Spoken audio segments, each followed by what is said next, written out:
this video, we're going to get our camera to follow our player. If I press play on the game so far, and I move down my screen, I get to the end of the frame and I'm stuck there. The camera doesn't follow. So you can see in my scene renderer that my player is still up there on the platform. However, I can't see it on the game screen. Now, you may have noticed that in my scene, I've added a couple of trees and hills and stuff like that, just so we have some background context to where my player is. Now, the easiest way to do this is just to click on your main camera here in your hierarchy and drag that underneath your main player. So it becomes a sub-object of your player, right? It becomes a child. Now when I play, the camera still follows me, but I run into a problem when I flip. So if you look inside the scene renderer, I'm facing left. However, in my game, it looks like I'm facing right.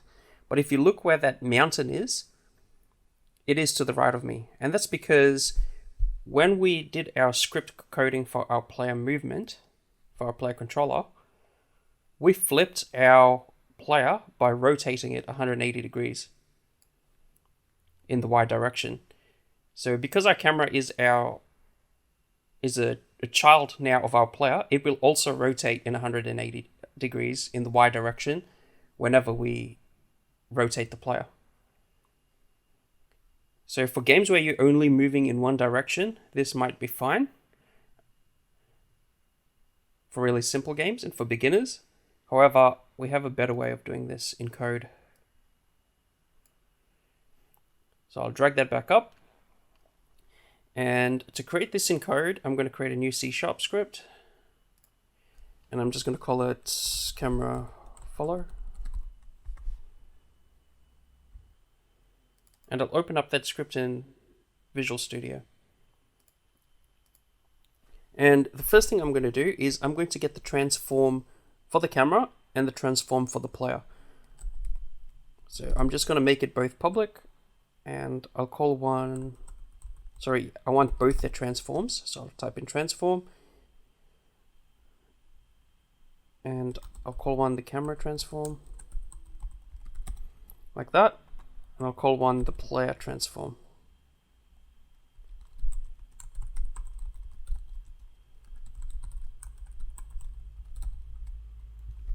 Like that. If you don't understand these two lines of code, go back to video 7, I think it was, or 8, video 8.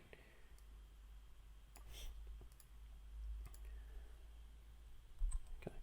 So I'll go back to Unity and I'll attach that script onto my camera. So if I click on main camera, I can just drag that on, like so. Now, because I made the camera transform and the player transform both public objects, I see it come up in my inspector.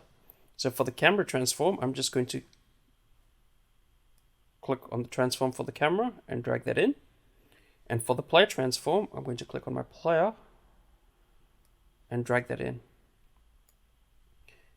And because I've set that object to be of type transform inside the script over here, it will only store the transform values.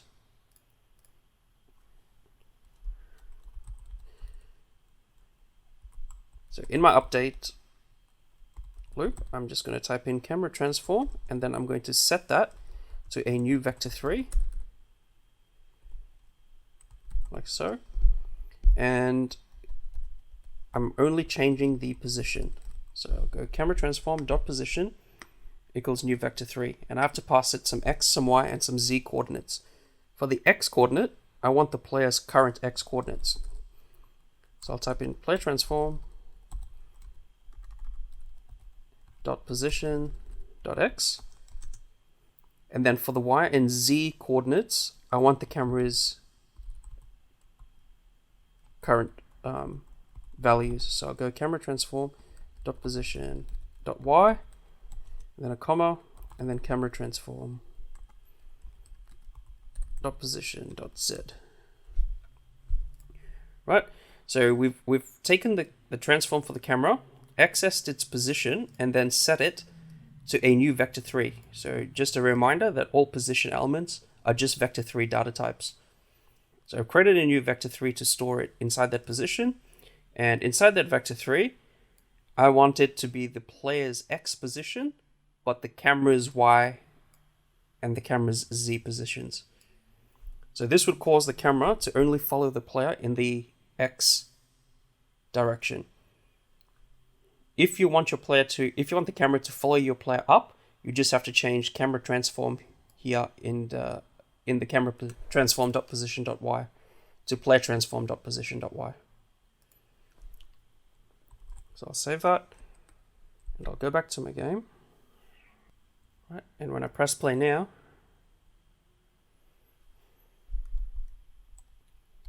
the camera follows my player. Right, so even when I flip it, it follows backwards. Cool. Now the next thing I want to do is we just want to set some settings for this camera. So the first thing I'm going to do is increase the size. So the size by default is 5. I'm just going to increase that up to 6 or so, or maybe slightly higher. And then I'll choose a Y direction. So I'll set it about there for my particular game. Set yours however you'd like. So now when I press play on the game, I have a bigger screen size. Now notice one problem is when I pressed play, the camera is centered to my player in the X direction. So to prevent that, I'm just going to offset it a bit. So instead of player transform.position.x, I'm just going to add a bit to the camera so it moves. I'll just type in 10f. Actually, we'll make that a variable so we can test it in the inspector. So we'll make it a public float offset, like that. And then I'll just add the offset to my X position, like that.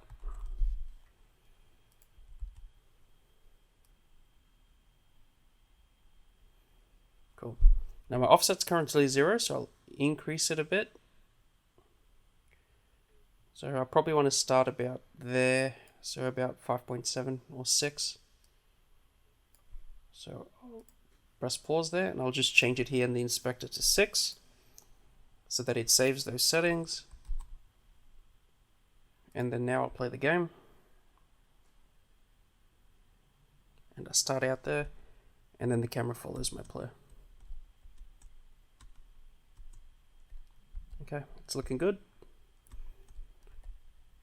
That's the end for this video. In the next video, we'll start learning how animations for 2D work in Unity. So we'll create some animations for our player moving left and player moving right.